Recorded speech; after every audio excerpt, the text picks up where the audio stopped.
Hello everyone, so I wanted to go over my August budget numbers. They're pretty similar to my July budget numbers. Let me know if you guys want to keep seeing the written out budgets, my paycheck to paycheck budgets once I actually get paid. I go ahead and film those on YNAB when I actually distribute my money. So for income, normally I get paid about $14.50 per paycheck, but I will be working about 4 hours of overtime that I'm going to be getting paid in August. I then would estimate, so $14.50 plus $14.50 plus $14.50. It's about $2,900. So I'm going to estimate it to be about $3,100. So let me go ahead and just write down, I'm going to guesstimate $3,100 for the month of August.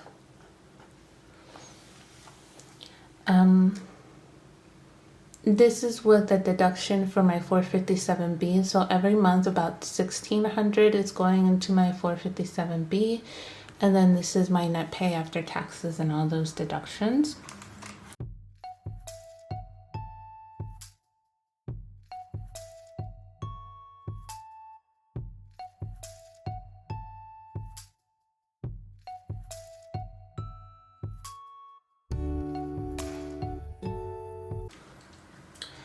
Alright, so I went ahead and wrote out all the categories.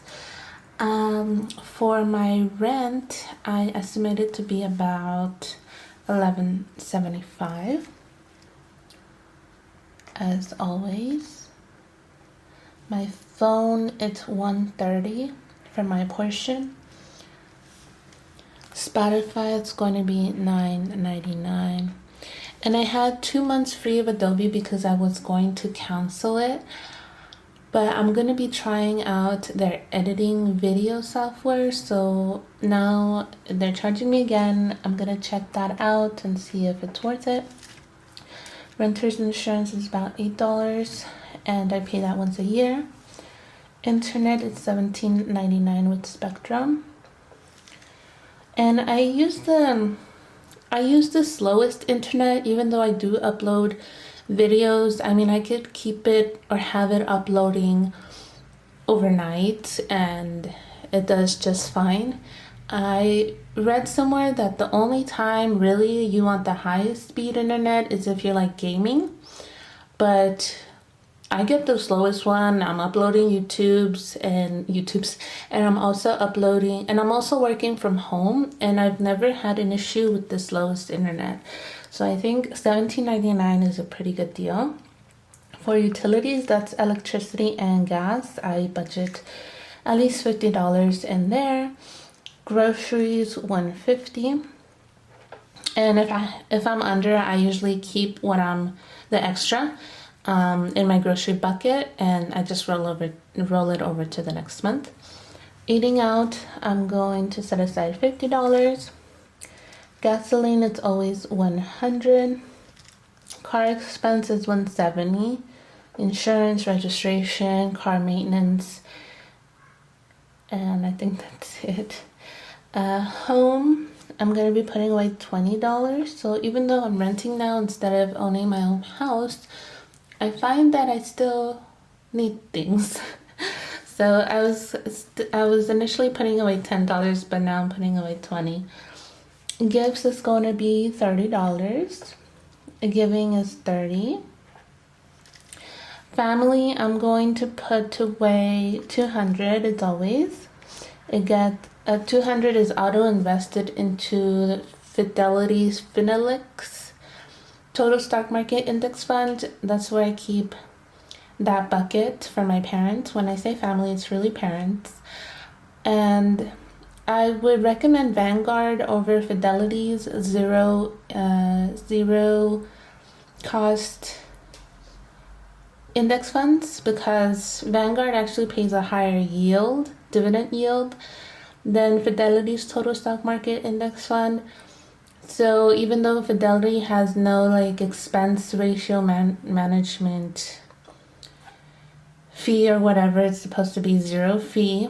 it pays a lower dividend yield. So in the end, you're better off paying the low Vanguard expense ratio plus a higher dividend yield. I don't know how to explain it, but the only reason I do that with my parents, the only reason I invest in index funds through Fidelity for my parents is because the ProBal Fidelity's Total Stock Market Index Fund, zero fee index fund, is that you can put in or start off with as little as you like, $20, $100.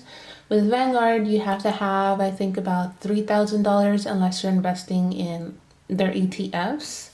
But I just want to be able to just put in a whole amount, a whole $200 into the investment. So yeah, and I kind of want to have it separate from my own investments. So either brokerage is fine.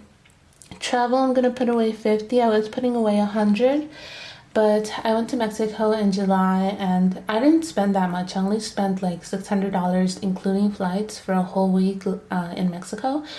But I don't know, I'm just an old lady.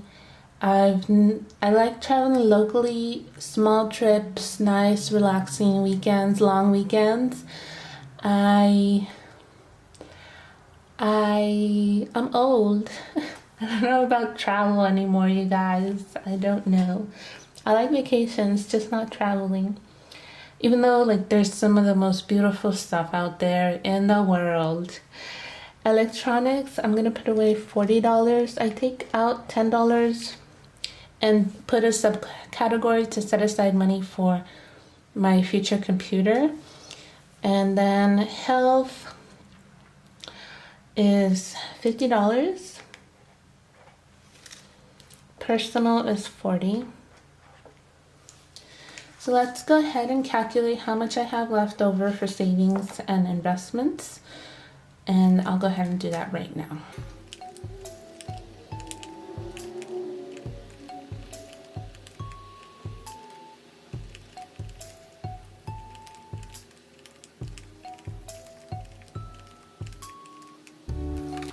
Alright you guys, so it looks like I have a pretty decent amount to put away towards savings.